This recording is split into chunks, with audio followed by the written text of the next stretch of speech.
내 고장 7월은 청포도가 익어가는 시절. 이 마을 전설이 주저리 열리고 먼데 하늘이 꿈꾸며 알알이 들어와 박혀 하늘 밑 푸른 바다가 가슴을 열고 흰 돛담배가 곱게 밀려서 오면 내가 바라는 손님은 고달픈 몸으로 청포를 입고 찾아온다고 했으니 내 그를 맞아 이 포도를 따먹으면 두 손은 한뿍 적셔도 좋으련. 아이야, 우리 식탁엔 은쟁반에 하얀 모시수건을 마련해 두렴. 네, 오늘은 이육사 시인의 청포도를 읽으며 아름다운 소리책 방문을 활짝 열었습니다. 어떠신가요? 가끔 이렇게 시도 낭송해서 함께 감상해 보면 좋겠다는 생각이 들었습니다. 오늘도 이야기가 준비되어 있습니다. 오늘은 2006년 대전일보 신춘문예 당선작이에요. 김희설 작가의 엄마들을 준비했습니다. 함께 소설 속으로 들어가 보시죠.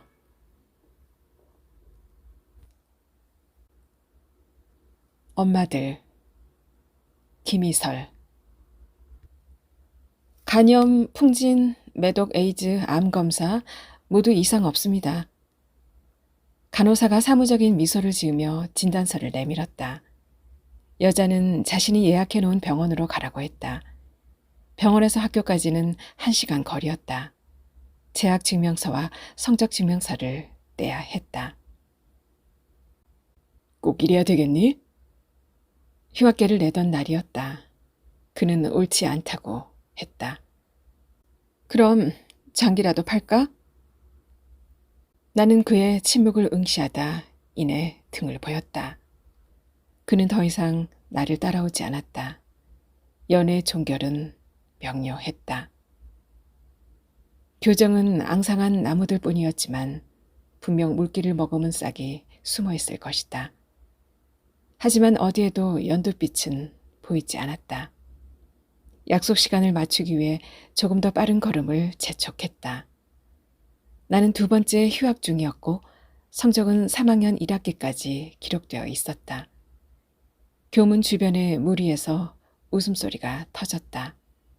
그들의 얇은 스커트가 추워 보였다. 어쩐지 봄은 나와 어울리지 않는 계절 같았다. 크고 깊은 동공을 가진 여자였다. 감색 정장이 깡마른 몸을 더 부각시키고 있어서 마치 옷을 겨우 짊어지고 있는 것처럼 보였다. 풍성한 웨이브 머리칼은 어딘지 위태로워 보이기까지 했다. 여자는 내게 키위 주스를 마시라고 했다. 진단서, 재학 증명서, 성적 증명서를 여자에게 내밀었다. 여자는 꼼꼼히 읽어내렸다. 여자 배 커피는 진한 향을 냈다. 나는 시큼한 주스보다는 머리가 아플 정도로 쓴 커피를 마시고 싶었다. 여자가 계약서를 내밀었다. 동의하죠? 네. 주스를 한 모금 마신 후 서명을 했다. 키위씨가 입안에 남아 불쾌했다. 병원은 내일로 예약해뒀어요. 시간 지켜주고요. 여자가 먼저 일어섰다. 커피는 그때까지도 희미하게 김이 오르고 있었다. 나는 여자가 남긴 커피를 마시며 담배 2개비를 피우고 난 후에야 자리에서 일어났다. 짧은 시술이었지만 몸은 금세 묵직해졌다. 여자가 부축했지만 나는 뿌리쳤다. 여자가 다시 강압적으로 내 팔을 잡았다. 나는 더 이상 만류하지 못했다. 여자가 차문을 열었다. 데려다 줄게. 여자는 어느새 말을 놓고 있었다. 내가 여자의 고용인이 되었다는 것을 암묵적으로 알리는 셈이었다. 여자의 세단은 좁고 어두운 골목에 어울리지 않았다. 어디선가 갓난 아이가 사납게 울고 있었다. 여자의 미간이 잠깐 좁혀졌다. 내가 가리킨 철문 안으로 여자가 성큼 들어섰다. 계단 아래로 다닥다닥 붙은 알루미늄 문들이 나타났고 여자는 나를 따라 방으로 들어왔다. 여자가 이불을 폈다. 누워. 눕고 싶지 않았지만 여자의 말을 어길 수가 없었다. 여자는 키위 한 봉지와 2권의 육아서를 이불 발치에 내려놓더니 거침없이 싱크대를 뒤져 과도를 찾아왔다. 그리고 누운 내 앞에서 키위 껍질을 벗겼다. 먹는 걸 보고서야 가겠다는 심사였다. 과도를 잡은 여자의 손놀림이 생전 처음처럼 서툴렀다. 햇빛이 너무 안 들어오네. 그러나 그 말은 틀렸다. 한 조각 빛조차 허락하지 않은 지하방이었으니까. 여자가 천천히 방 안을 둘러보았다. 구석에는 풀지도 않은 가방 2개가 오롯이 세워져 있었다. 착상이 되면 집을 옮기자. 그때까지는 여기서 그냥 지내. 내가 수시로 올게. 키위 2개를 다 먹는 걸 보고서야 여자는 갔다. 이제 여자는 매일 전화를 걸거나 정말 매일 찾아와 내 옆에 붙어 있을 수도 있다. 나는 계약서에 서명을 했다. 그 계약서가 법적 효용이 있든 없든 나는 적어도 여자에게 돈을 받기 위해서라면 계약대로 이행해야 한다. 나는 억지로 잠을 청했다. 착상이 되면 얼마간의 돈을 먼저 받을 수 있다. 여자는 어떤지 모르겠지만 나에게는 큰 돈이었다. 들큼한 키위 냄새가 섞인 곰팡내가 폐부를 파고들었다. 착상은 성공되었다. 나는 원룸으로 옮겨졌다. 건물 앞에는 편의점과 식당가가 있었고 시장도 가까웠다. 마치 외떨어진 휴양지에 와 있는 기분이 들었지만 본격적으로 여자의 사정거리로 들어선 참이었다. 어쩌면 이번엔 운이 좋은지도 모른다. 첫 번째 의뢰인에 비한다면 여자는 분명 좋은 고용주였다. 첫 의뢰인은 아들이 아니라고 낙태를 요구했다. 계약서에 명시되지 않은 부분이었다. 나는 부당하다고 항변했지만 결국 연락이 두절되었다. 나는 의뢰인을 수소문하느라 5달이나 채운 뒤에 낙태를 했다. 계약서 따위는 처음부터 무용지물이었다. 하지만 나는 낙태를 한 지 3달도 되기 전에 다시 글을 올려야 했다. 26세, L대 법대생, 165cm, 54kg, 술, 담배 안함, 유전적 질병, 정신적 결함 없음, 남자친구 없음, 브로커 없는 직접 거래 요망. 1년만 숨어 살면 목돈을 쥐는 일이었다. 합법적이지 않다는 건 중요하지 않다. 빚을 지지 않고 도망칠 수 없는 나락에 빠지는 위험 없이 5천만 원을 벌 수 있는 일이란 대리모 외에는 없었다. 할 수만 있다면 10번도 더 할 수 있는 일이었다. 답신을 준 의뢰인들의 메일을 읽으면서 나는 생활비, 착상 성공비, 계약 금액을 나눠서 지불할 수 있는가를 따졌다. 결과적으로 내가 고용되는 일이지만 계약서를 쓰기 전까지는 나도 선택권이 있었다. 첫 번째 실수를 만회해야 했으므로 나는 조금 더 철저해야 했다. 남편과 내가 동문이어서 마음에 든다고 여자는 첫 문장을 시작했다. 2번의 메일 교류 후 여자와의 계약이 결정됐다. 무엇보다도 내가 원하는 사항에 쉽게 응했기 때문이었다. 물론 여자가 제시한 내용에 대해서도 나는 별 불만이 없었다. 적어도 나는 나의 요구사항이 관철되는 것으로 모든 것을 감수할 준비가 되어 있었다. 여자는 매일 전화를 걸어 내 상태를 확인했고 일주일마다 병원에 데리고 갔다. 5주가 되어서야 질 초음파가 아닌 배 초음파로 아기 집 흔적이 잡혔다. 티끌 하나가 검은 우물 속에 박혀 있었다. 그날 여자는 나를 원룸 건물 앞에 내려주었다. 원룸은 이미 세간들이 꾸려져 있었다. 집세는 물론 공과금과 여자에게 새로 건네받은 휴대전화 요금까지 일체 여자가 지불하겠다고 했다. 그러므로 내가 매달 받는 생활비는 식비 외에 쓸 곳이 없었다. 물건은 내가 챙겨다 줄게. 지하방에서 가져올 물건이라야 책과 옷가지가 들어있는 2개 가방 외에는 없을 것이다. 나는 대답하지 않았다.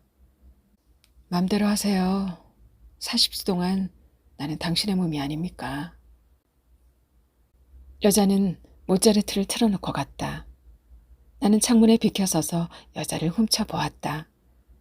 주차장으로 들어서기 전 여자가 잠시 위를 올려다 보았다. 2층 아래 여자의 도드라진 눈가의 주름이 선명하게 보였다. 무엇이든지 너무 자세히 보이게끔 하는 6월의 햇빛이 골목에 가득 들어차 있었다. 엄마는 벽면 타일을 닦고 있었다. 부연 유리문 저편의 엄마를 지켜보다가 옷을 벗고 탕으로 들어갔다. 특유의 푹한 기운은 없고 오히려 서늘한 한기마저 느껴졌다. 사람 없는 초여름의 목욕탕은 을씨년스러웠다. 훈기가 없으니 금세 소름이 돋았다. 뜨거운 물로 몸을 덮이니 간신히 허연 물때가 솟았다. 엄마는 4개의 욕조에 새로 물을 받기 시작한 후에야 내게 왔다. 등을 미는 엄마의 손목 힘이 예전 같지 않았다. 욕탕을 나오니 새벽 2시가 가까워져 있었다. 찜질방에는 그래도 사람들이 있었다. 그들은 대개 수면실에서 자고 있었고 젊은 애들 2엇이 구석에 엉켜 있었다. 엄마와 나는 미역국을 앞에 두고 마주 앉았다. 어느새 겨드랑이와 옆구리가 쓰렸다. 슬쩍 소매를 걷어보니 벌겋게 피가 맺혀 있었다. 생일상 받아 먹으려고? 엄마는 나와 동생을 한 계절에 낳았다. 게다가 엄마의 생일도 일주일 뒤였다. 모녀가 찜질방에 마주 앉아 미역국을 먹는 일이 새삼스럽게도 쓸쓸했다. 저녁을 걸렀는지 엄마는 미역국을 마시듯이 들이켰다. 트림을 하며 뒤로 내앉은 엄마는 곧이어 계란 껍데기를 까기 시작했지만 내 미역국은 좀처럼 줄지 않았다. 젊은 게 얼굴이 왜 그 모양이냐? 얼굴은 엄마가 더 형편없었다. 평생 살림만 하던 사람이 50줄이 넘어 시작한 목욕탕 일이 녹록할 리가 없었다. 나는 아버지 소식을 물으려다가 말았다. 어떻게든 살 수 있을 거라고 아버지는 절박하게 쳐다보는 식구들을 향해 말했다. 부채를 떠넘기고 도망치는 가장의 목소리치고는 너무 우렁찼다. 그것이 내가 본 아버지의 마지막이었다. 엄마는 아버지와 연락을 하는 눈치였지만 엄마도 늘 같은 말을 했다. 살아있으면 어떻게든 살게 돼 있다. 가족이 와야 되는 건 한순간이었다. 혈연이라는 것이 이렇게 허술한 구조였던가 의아해할 사이도 없었다. 증오나 분노, 책임마저도 흐물흐물한 미역처럼 빠르게 삭혀졌다.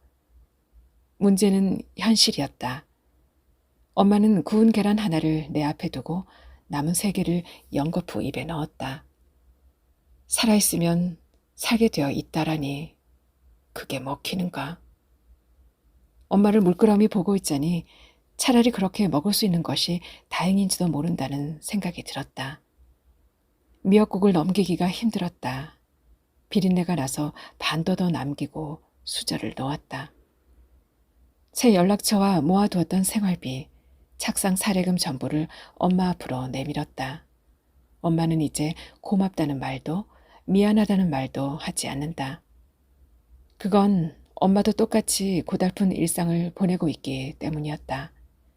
60이 다 되어가는 엄마가 젊은 것들의 때를 벗기는 일이나 시퍼렇게 젊은 내가 수정란을 받아 키우는 것이나 연고 없이 떠돌고 있는 아버지도 따지면 마찬가지 아니겠는가.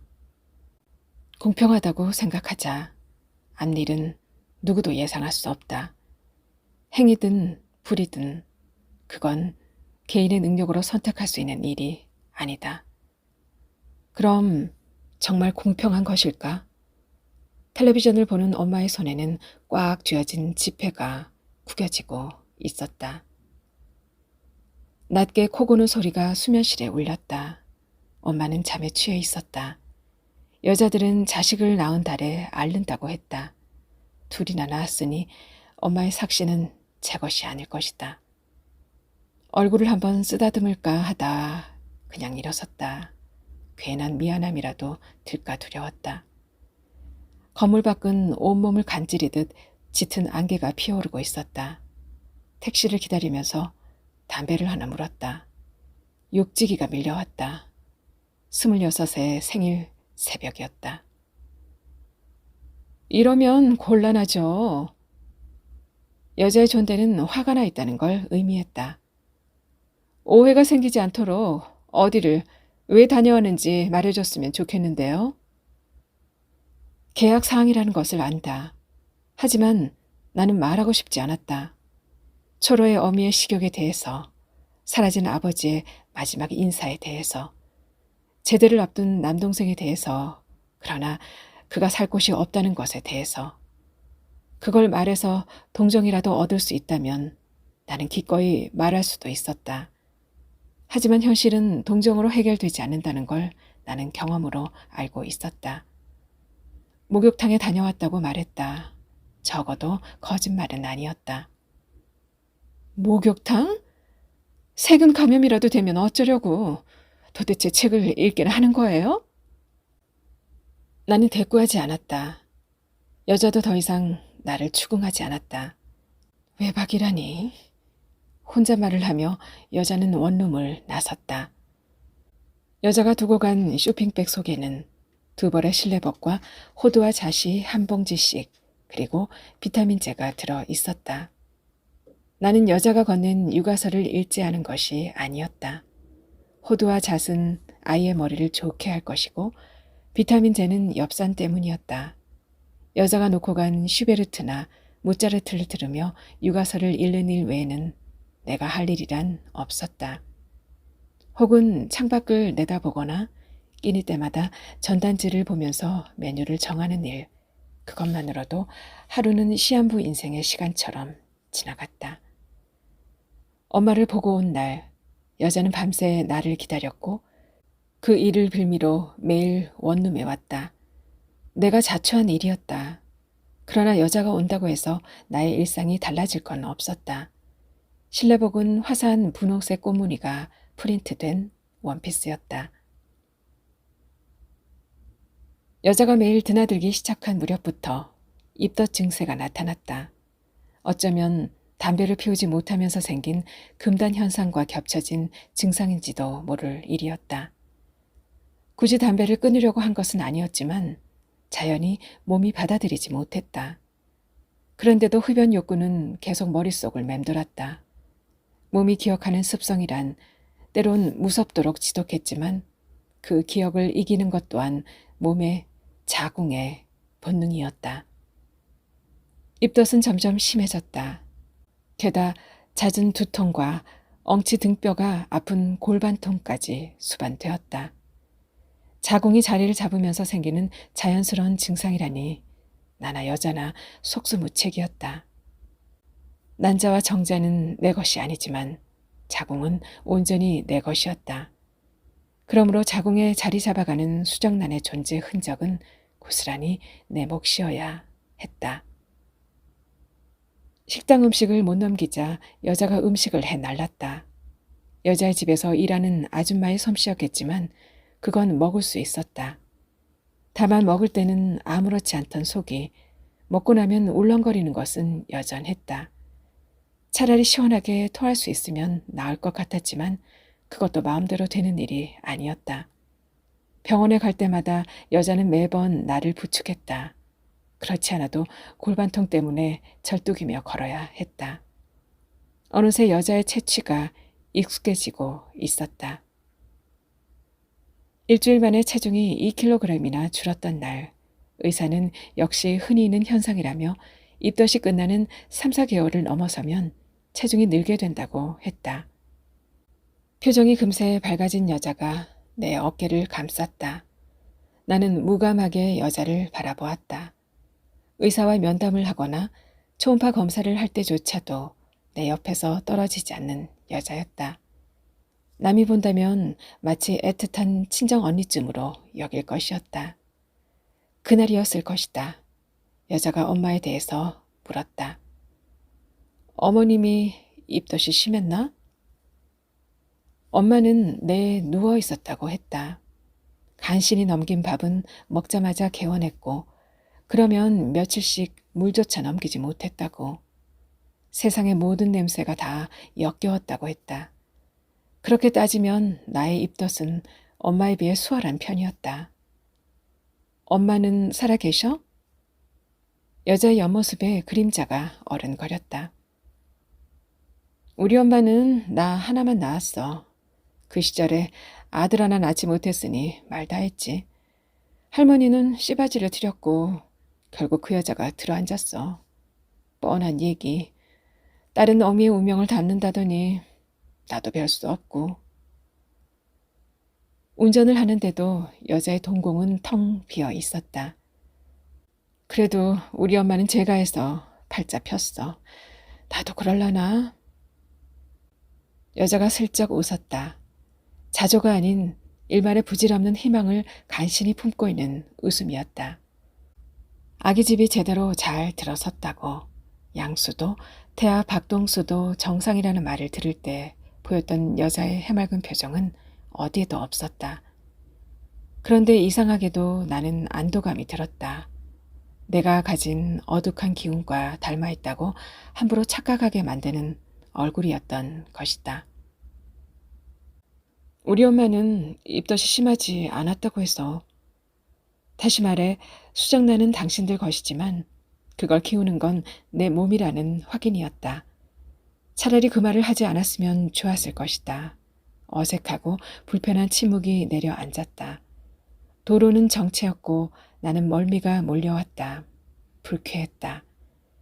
원룸에 들어서자마자 널브러진 나는 여자가 건넨 오렌지를 먹어야 했다. 여자는 어느새 창문 앞에 서 있다.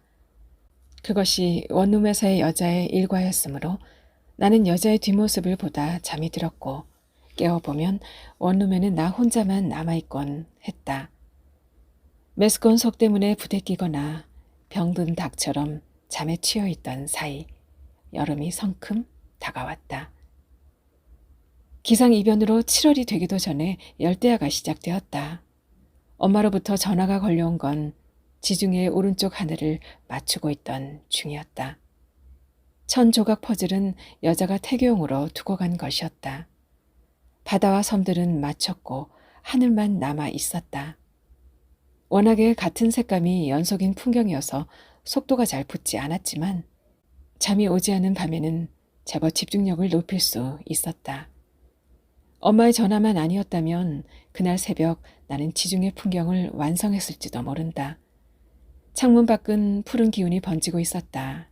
낯선 목소리였지만 나는 금세 엄마라는 것을 알았다. 아침부터 초조하게 여자를 기다렸다. 식구들이 흩어진 후 엄마가 먼저 연락한 건 처음이었다. 지난번 외박처럼 여자를 예민하게 만들고 싶지 않았다. 그러니 여자에게 직접 말해야 했다. 엄마? 여자가 되물었다. 나는 이미 외출복 차림이었다. 여자는 엄마가 있었다는 사실조차 의아스럽다는 듯이 나를 보았다. 잠깐 들여다보고 올게요. 오래 걸리지 않을 거예요. 같이 가. 나는 만류하고 싶었다. 그럴 필요까지는 없지 않은가. 나의 고용주지만 나의 사생활까지 당신이 들어설 이유는 없다. 아니다. 사생활 따위는 당신에게 이미 팔아치웠구나. 나는 묵묵히 여자의 뒤를 따라 걸었다. 3개월을 넘어서지 않았으므로 유산의 위험이 있는 시기였다. 여자는 수정란을 보호할 의무가 있었다. 갑작스러운 폭염 때문인지 목욕탕에는 아무도 없었다. 엄마는 구석에서 혼자 앓고 있었다. 망자처럼 천장을 향해 똑바로 누워 입을 쩍 벌린 채 거친 호흡을 내뱉고 있었다. 나는 엄마를 거세게 흔들었다.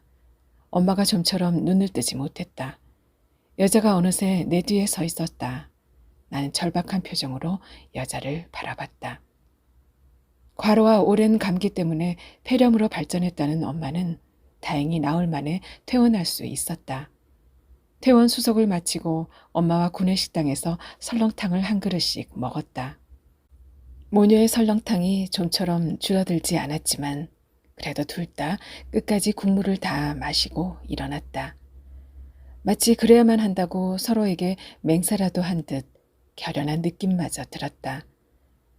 살아있으면 어떻게든 살게 될지도 모른다고. 그 말을 자꾸 해야 할 것 같았다. 엄마가 돌아갈 곳이 목욕탕뿐이라는 사실 때문이었을 것이다. 나는 목욕탕 거울 앞에서 엄마에게 10,000원짜리 몇 장을 쥐어주고 서둘러 뒤돌아섰다. 공기 속에 물비린내가 섞여 있었다.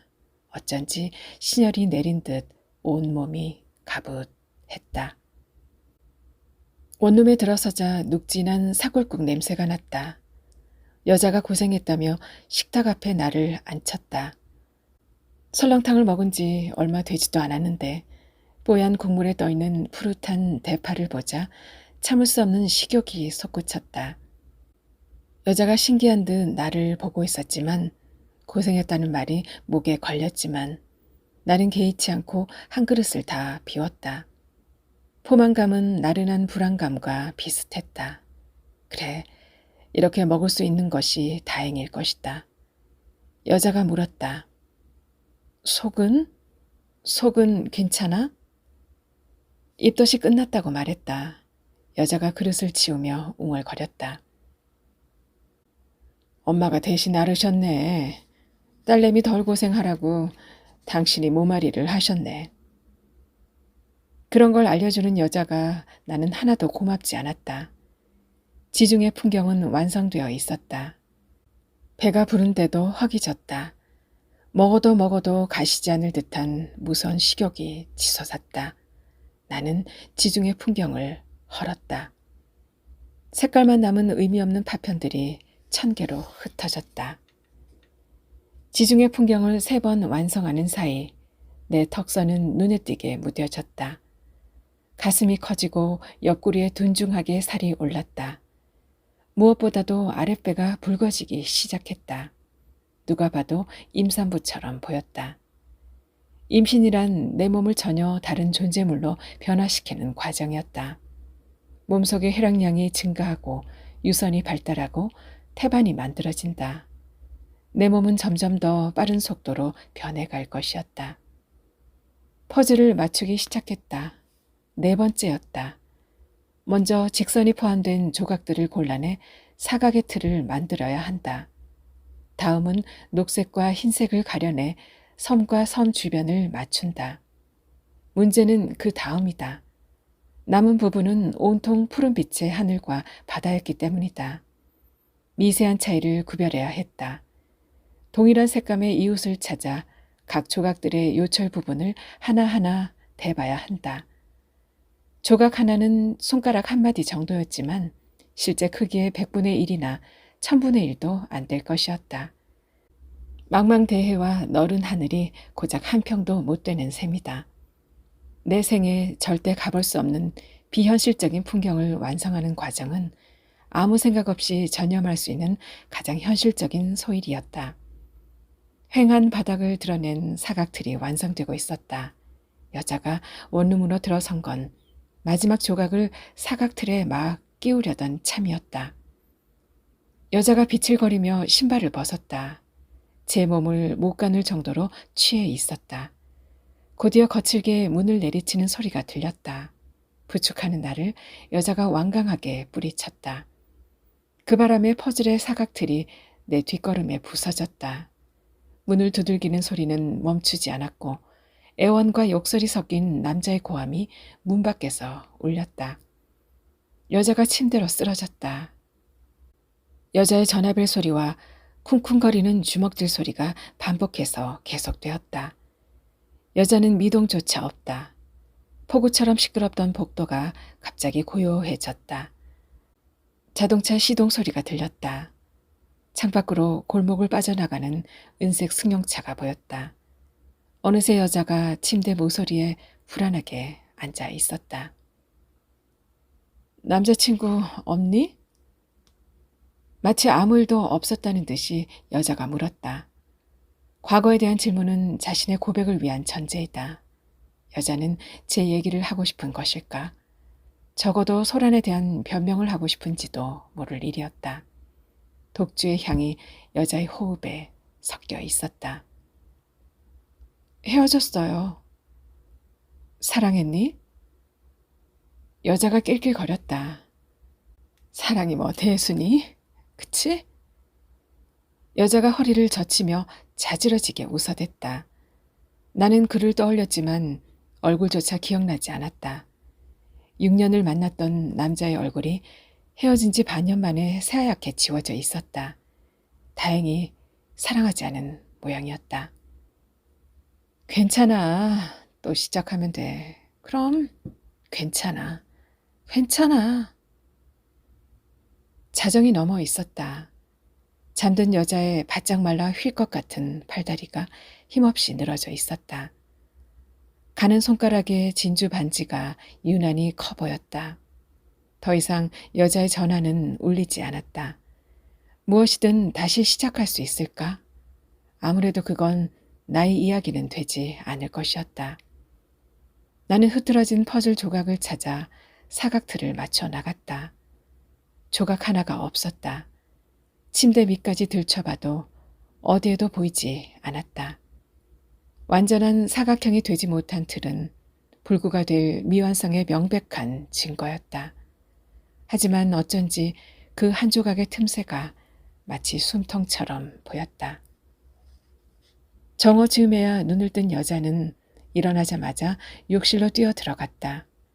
속을 개워내는 소리를 들으며 나는 식탁을 차렸다. 즉석 북엇국과 계란말이, 김과 오징어 젓갈. 여자가 헬쑥한 얼굴로 식탁 앞에 앉았다. 여자도 나도 할 말이 없었다. 길고 지루한 식사가 끝나자 여자가 제 전화를 만지작거렸다. 끝나버렸네. 아무래도 술이 덜 깬 모양이었다. 여자는 들릴 듯 말 듯한 혼잣말을 내뱉고 있었다. 어제 그 남자 남편이 아니야. 연애가 또 끝났을 뿐이지.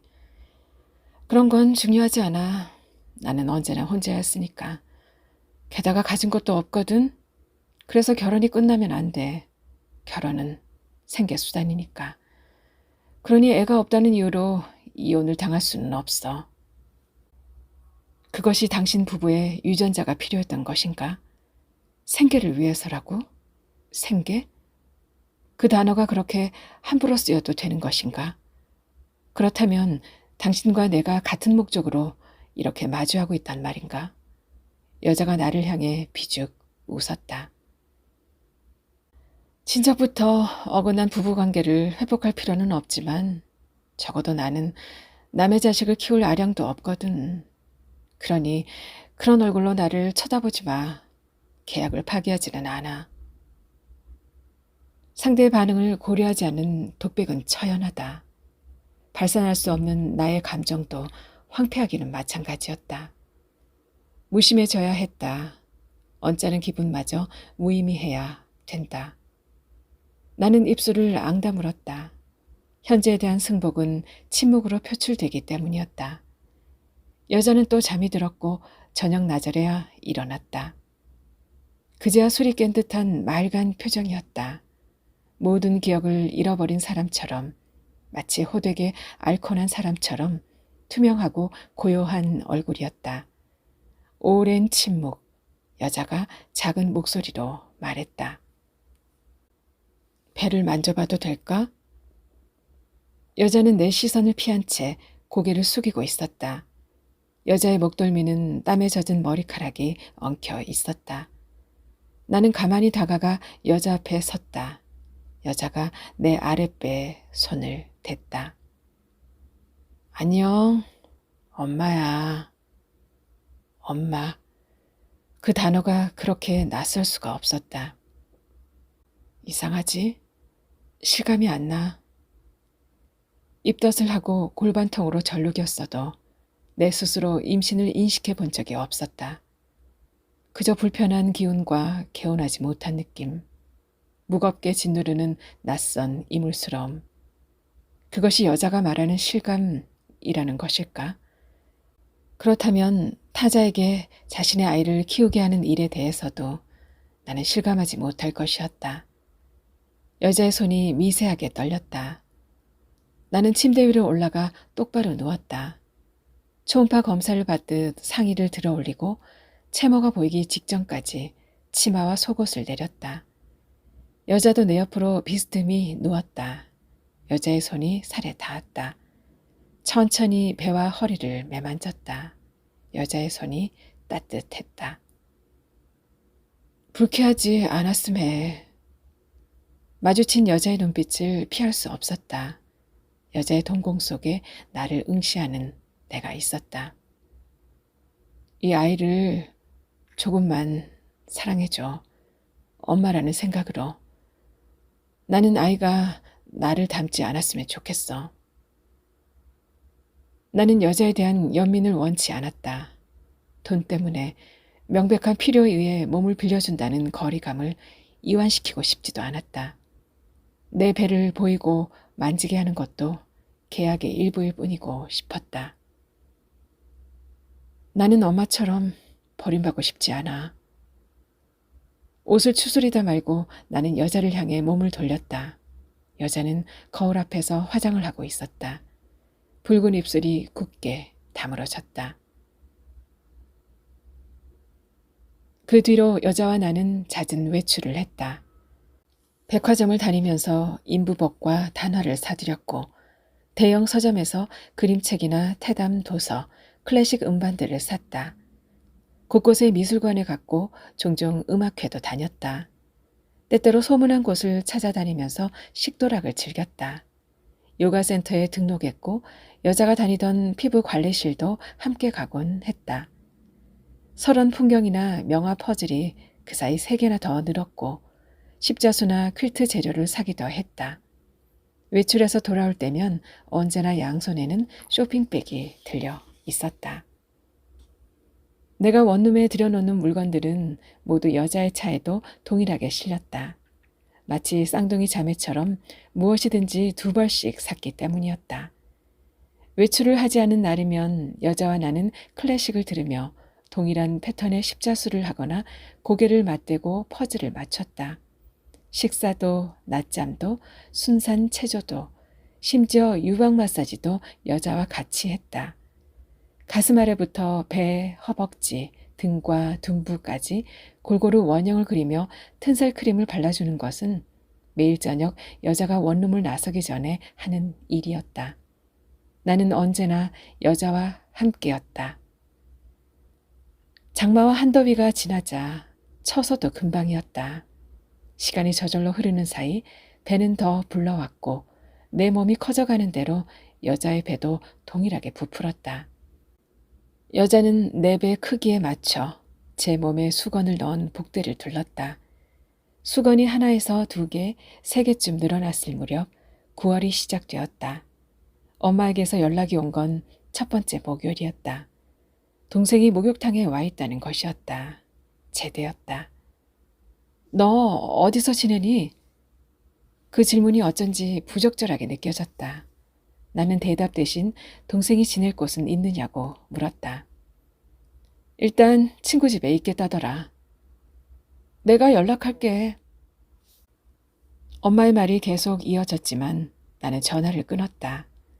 내가 어디에서 어떻게 지내는지 말할 수 없고 보일 수 없어 애가 탔다.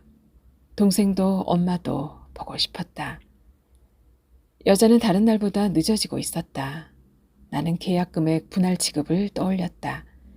그것은 처음부터 동생의 제대를 예상한 조건이었다.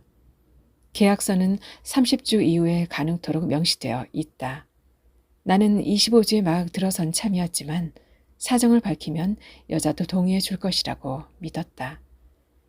적어도 여자가 술에 취해 찾아왔던 이후 여자와 나는 친밀해지지 않았던가. 친밀은 비밀의 공유에서 시작한다면 나도 이제는 말할 수 있다. 차라리 동정이면 더 좋다고 생각했다. 엄마와 동생이 거처할 방 하나를 얻기 위해서라면, 내가 돌아가 그 방에서 쉴 수만 있다면, 그래서 봄을 기다리며 헛되더라도 희망을 품을 수 있다면 매달릴 수 있었다. 구걸도 할 수 있었다. 하지만 여자는 마치 내 요구에 냉정하게 거절하듯 오지 않았다. 전화도 없었고 내 전화도 받지 않았다. 처음이는 일이었다. 그럴 리가 없을 텐데, 이러면 안 되는데. 나는 자꾸 혼잣말을 하고 있었다. 여자의 안위를 걱정할 겨를이 없었다. 동생의 거처가 문제가 아니었다. 계약을 파기하지 않겠다던 여자의 말을 붙들고 있었지만 그건 너무나 조악한 기대였다. 이렇게 여자가 사라진다면 나는 어떡하는가. 장기와 얼굴이 또렷하게 다 만들어진 핏덩어리를 또 지워야 하는가. 불안은 하루가 갈수록 걷잡을 수 없는 공포로 변해갔다. 일주일을 기다린 후 그간 모아두었던 생활비를 붙였다. 아버지의 도주 이후 식구들은 모두 신용불량으로 통장 거래가 불가능했으므로 등기 우편으로 보내야 했다. 엄마와 동생은 연락조차 없었다. 돈만 보내고 얼굴을 비치지 않는 나를 원망할지도 모른다. 아버지처럼 사라진 식구가 하나가 더 늘었다고 생각할 수도 있다. 어쩔 수 없다. 불안한 몸을 보일 수는 없었다. 그런데도 나는 모두가 순식간에 나를 외면하고 있다는 기분이 들었다. 처음으로 내가 혼자라는 외로움이 엄습했다. 일하는 아줌마는 매번 외출 중이라고 대답했다. 남은 건 여자의 남편 명함밖에 없었다. 하지만 나는 망설였다. 남편의 이름 앞에 붙은 변호사라는 직책이 무력하게 느껴졌기 때문이었다. 혹시라도 법을 운운하며 내동댕이 쳐지는 상황을 맞닥뜨리게 되는 건 아닐까. 차마 전화를 걸 용기가 나지 않았다. 여자가 찾아오지 않는 동안 불면의 밤이 계속되었다. 첨예하게 날이 선 불안이 찾아오면 극성스러운 공복감도 어김없이 몰려왔다. 나는 끊임없이 배가 고팠다. 그때마다 숨쉬기 힘들 정도로 폭식을 해야 겨우 안정이 되곤 했다. 부조리하게도 머리와 가슴을 앞서는 것은 몸뿐이었다. 냉장고에 먹을 수 있는 것은 사과 2알과 베이컨밖에 없을 때야 비로소 나는 생활비가 다 떨어졌다는 걸 알았다. 냉장고 문을 열고 선체로 시든 사과와 익히지도 않은 베이컨을 먹었다. 나는 주저앉았다. 버저음을 내는 열린 냉장고에서 쏟아진 냉기가 온몸을 감쌌다. 허기가 가시지 않은 배가 앞으로 툭 붉어져 있었다. 공포의 근원을 찾은 것처럼 온몸이 으슬으슬 떨렸다. 나는 양팔로 아랫배를 감싸 안았다. 그때였다. 내 몸의 깊은 저편에서 작은 소리가 느껴졌다. 물속의 생명체 하나가 내뱉은 숨 한 조각이 수면에 맞닿아 터지는 순간 수면에 파동을 만드는 아주 작고 고요한 진동, 태동이었다. 첫 태동을 느낀 것이었다. 나는 원피스를 들어 올리고 아랫배를 내려다보았다. 움직임이 보이지 않았지만 나는 분명히 느끼고 있었다. 뱃속에 꿈틀거리는 그것은 자신이 살아있음을 알리고 있었다. 나는 소리의 체감을 나 혼자만 기억할 수 있다는 것이 서글펐다. 자신의 아이를, 진짜 내 아이를 가진 엄마들이라면 이 순간을 어떻게 표현할까? 나는 내 감정의 정체에 대해 혼란스러웠다. 기쁘지만 슬퍼야 할 것 같았고 흉측한 느낌이어야 할 것 같은데 섬뜩하도록 순수한 감동이 밀려왔기 때문이었다. 16주가 지나면 태동을 느낄 수 있다고 여자는 매일 묻곤 했다. 그럴 때마다 고개를 젓는 내가 미안한 기분마저 들었던 나날들. 도대체 여자는 어디에 있는가? 여자는 정확히 한 달 만에 왔다. 첫 태동을 느낀 다음 날이었다. 욕실을 나오니 여자가 고개를 숙이고 침대에 앉아 있었다. 안도라기보다는 화가 치밀어 올랐다. 이렇게 나를 방치해도 되느냐고, 어떻게 나를 잊고 지낼 수 있었느냐고 따지며 달려들고 싶었다. 하지만 나는 여자의 머리에 꽂힌 흰 리본을 보고 침묵했다. 여자는 한참 동안 고개를 들지 않았다. 여자의 배가 앞으로 비죽 솟아 있었다. 여자의 어미가 죽었다. 그것 외에도 그간의 여자의 행로에 대해서 내가 알 수 있는 것은 없었다. 내가 만약 여자처럼 어느 날 갑자기 엄마의 죽음을 전해 듣게 되거나 아버지의 혹은 동생의 부음을 받는다면 우습게도 한 줌의 뼈가루도 못 만지겠구나. 곡도 못하겠구나. 라는 생각만 맴돌았다. 배불뚝이가 된 내 외양의 변화를 이해시키는 일이란 불가능하다는 것. 유일했던 최선의 선택이 현실 앞에서 외면당해야 된다는 무참한 실제만 분명했던 것이다. 그러자 슬퍼졌다. 여자의 어미는 자살이었다. 나는 그것만으로도 충분히 여자를 위무할 수 있었다. 태동을 느꼈어요. 여자가 고개를 들었다. 울고 있었는지 일그러진 얼굴이었다. 태동을 느꼈어요. 여자가 비로소 간신히 웃었다. 나는 여자를 안아주고 싶었다. 서로의 부른 배 때문에 품에 안을 수 없더라도 힘껏 팔을 뻗고 싶었다. 예정일을 3주 앞두고 이른 외출을 서둘렀다. 정기 검진이 있었고 그전에는 산후조리원을 몇 군데 들러야 했기 때문이다. 게다가 병원에 다녀오는 길에 백화점도 가야 했다. 그날 의사로부터 딸이라는 말을 들었다. 우리는 환하게 웃었다. 베네처거리에 이불, 젖병과 기저귀 등 출산 준비물은 끝도 없이 많았다.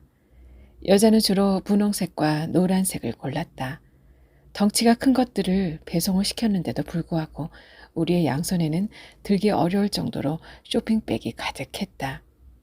하지만 원룸에 들여놓을 것은 하나도 없었다. 마지막 쇼핑이었던 것이다. 빈손으로 원룸에 들어서며 나는 절감했다. 계약이 끝나고 있다는 것을, 이제 남은 건 한 가지 외에는 없다는 것을. 여자가 등 뒤에서 크림을 발라주면서 말했다. 이름을 지었어. 다혜라고. 다 예쁘다해.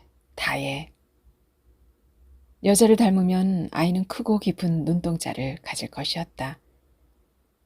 내일은 못 올 거야. 엄마 49제거든. 여자의 마사지가 다른 날보다 길어지고 있었다. 저번 엄마 일 있었을 때 미안하다는 말을 못했어. 신경 쓰지 마세요. 엄마가 죽어서야 알았어. 혼자가 아니었다는 걸. 그런데 엄마는 끝까지 그걸 외면했어. 이제야 가슴이 저려. 여자의 손가락 마디마다 물기가 배어 있었다. 다혜, 예쁜 이름이에요. 여자의 엷은 웃음소리가 등 뒤로 들렸다. 이제 얼마 안 남았구나. 힘들었지? 아니요. 아니, 힘들었어. 하지만 힘들 수 없는 1년이었다. 성과물을 받기 위해 소비된 시간이었으니까. 세상에 공짜는 없다. 그러니 공평하다. 공평하지 못한 건 그저 운명뿐이지 않은가. 여자가 뒤에서 내 어깨를 안았다. 여자의 부른 배가 등에 닿아 호흡을 따라 움직였다. 그제야 나는 여자에게 말하지 못했다는 것을 깨달았다. 내가 왜 당신과 1년간을 함께 지내야만 했는지 설명할 기회를 잃어버렸던 것이다. 그러자 나 역시 엄마가 그립다는, 나 또한 세상에 혼자는 아니라는 것을, 살아있으면 살아야 한다는, 어쩌면 하나도 중요하지 않을 이야기를 여자에게 말해주고 싶었다. 갑자기 배가 꿈틀댔다. 나를 안고 있던 여자의 손을 잡았다. 그리고 내 배 위에 올려놓았다. 쿨렁, 쿨렁. 아이가 거듭 발을 찼다. 여자가 나를 더욱 세게 안았다. 아이와 나, 여자는 한 곳을 바라보는 한 몸이 되어 같은 박동 소리를 내고 있었다. 선험자들은 초산모에게 상고에 대해서 알려주지 않는다. 그 절대적 고통에 대해서 한묵한다. 그것은 경험으로만 얻을 수 있기 때문이다. 어쩌면 언어로 표현될 수 있는 것이 아니기 때문일 것이다. 조산이었다. 나는 13시간의 진통을 겪어서 아이를 낳았다. 다혜라고 불릴 여자아이였다. 그날 새벽 가진통이 시작되어 잠이 깼다. 이불이 벌써 흥건했다. 양수가 흐르고 있었던 것이다. 아득한 현기증이 몰려들었다. 진통이었다. 나는 여자에게 전화를 걸었다. 잠결이었던가 설핏 여자가 보였다. 그것이 내가 본 여자의 마지막 모습이었다. 여자가 계약서대로 하지 않은 것은 내가 산후조리원에서 보름간 지낼 수 있도록 해준 일이었다. 그 보름 동안 나는 방 안에만 틀어박혀 있었다. 미역국이나 호박죽을 먹는 일이 내가 할 수 있는 일의 전부였다. 그도 아니면 나는 여전히 남아있는 상속된 부채를 떠올리며 이를 악물었다. 살아있는 한 살아야 한다는 말을 그악스럽게 되뇌었다. 하지만 나도 모르게 여자가 행복했으면 좋겠다는 생각을 하고 있는 나를 발견하곤 했다. 그럴 때마다 나는 어쩔 수 없이 엄마가 보고 싶어졌다. 방문 옆에 허름한 가방 2개가 놓여져 있었다. 언제부터 거기에 있었던가. 까마득히 잊고 있던 내 가방이었다. 손잡이가 새까맣게 때가 탄 가방을 노려보며 나는 마지막 미역국을 먹었다. 가방 속에는 잃어버린 퍼즐 조각이 들어있지는 않을까. 지중해 풍경이 신기루처럼 머릿속에 조각조각 흩어졌다. 브로커 없는 직접 거래 요망. 남자친구 없음. 술 담배 안함. L대 법대생 27세. 어느새 앞서프로 누런 젖 얼룩이 피어오르고 있었다. 대리모가 된 여대생의 이야기. 김희설 작가의 엄마들 함께 감상하셨습니다. 작가의 당선 소감이 궁금합니다. 경험하지 않은 단어를 함부로 사용하지 말아야겠구나라는 걸 깨달을 때가 있다. 어쩌면 너무 섣부른 경험은 아닌가 싶어 송구스럽기까지 했던 산고. 진부하지만 올겨울의 나에게 그 단어는 그렇게 기억될 것이다. 생각해보면 280일은 그리 긴 시간이 아닐지도 모른다. 그 기간 동안 나는 내 안에서 꿈틀거리는 것을 세상에 어서 내놓고 싶어 안달했다. 꺼내놓으면 그것만으로도 충분한 종결이 될 줄 알았기 때문이다. 하지만 이제야 알겠다. 미련하게나마 품고 있는 것이, 그래서 차라리 내가 비대해지는 것이 끝이라 맹신하고 달려가는 길이 차라리 덜 불안하다는 것을, 부끄러움은 쉽게 사라질 것이 아니라는 것을, 종결은 언제나 다시 시작점이라는 것을. 그럼에도 불구하고 세상의 모든 어미들은 상고를 기꺼이 겪고 또 겪는다. 나 또한 그런 어미 중에 하나가 될 것이다. 아니, 마땅히 그래야 하겠다. 겸허하게 정진하는 길, 그것으로 모진 산통을 이겨내겠다. 졸작에 귀 기울여 주신 심사위원 선생님들께 고개 숙여 깊은 감사를 드린다. 온 가슴으로 크게 부르고 싶은 이름들이 너무 많다. 언제나 그 이름 고이 간직하겠다는 약속도 잊지 않겠다. 무엇보다도 상고의 시절 내내 산통의 마지막 순간까지 한시도 내 손을 놓지 않았던 내 여린 어머니에게 이 큰 기쁨을 바치고 싶다. 더운 여름 건강하게 잘 보내시고요. 저는 또 다음 시간에 찾아뵙겠습니다. 여기는 아름다운 소리책방이었습니다.